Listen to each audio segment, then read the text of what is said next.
एक समय की बात है जब एक राजा घूम रहे थे तो उन्हें दो बच्चे बाज के किसी ने उपहार स्वरूप भेंट किए।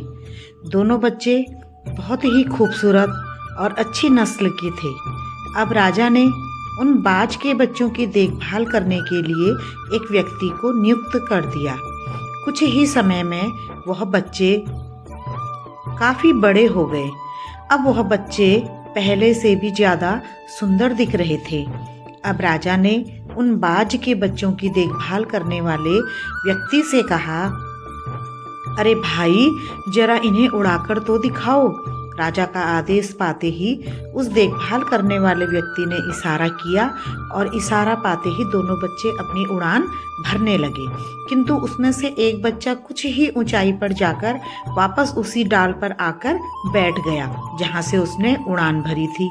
यह देखकर राजा को कुछ अजीब सा लगा। उसने उस व्यक्ति से पूछा, अरे भाई, एक बच्चा तो अपनी उड़ान लेकर आसमान में उड़ रहा है और दूसरा कुछ ही ऊंचाई पर जाकर वापस लौट आया, ऐसा क्यों? यह सुनकर वह व्यक्ति बोला, महाराज, इसकी समस्या मुझे आज तक समझ में नहीं आई। यह बच्चा शुरू से ही ऐसा है, कितना ही कुछ कर लो यह इस डाल को छोड़ता ही नहीं है। यह देखकर महाराज को दुख हुआ। अब उन्होंने पूरे महल में ऐलान करवा दिया कि जो कोई भी मेरे दोनों बाजू को एक समान उड़ान भरने में सक्षम होगा उसको इनाम दिया जाएगा। यह सुनकर बड़े बड़े राज्यों से राजा और विद्वान आए, लेकिन कोई भी कामयाब नहीं हुआ। अब राजा बहुत उदास था। एक दिन उसने देखा कि उसके दोनों बाज के बच्चे एक समान उड़ान भर रहे हैं। यह देखकर वह बहुत खुश हुआ और उसने आदेश दिया कि उस व्यक्ति को बुलाया जाए जिसने यह दुर्लभ काम सिद्ध कर दिया।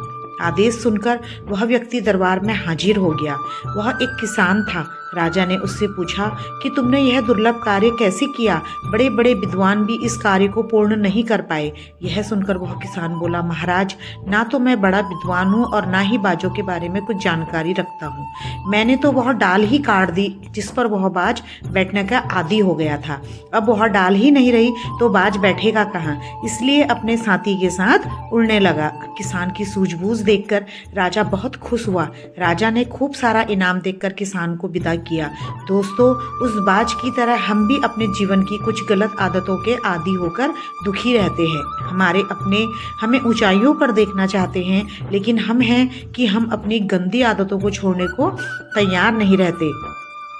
अब आप मेरा सारा समझ ही गए होंगे। अगर कहानी अच्छी लगे तो कहानी को लाइक, कमेंट और शेयर ज़रूर करें और कमेंट में ज़रूर बताइए कि आपको हमारी इस कहानी से क्या शिक्षा मिली। धन्यवाद।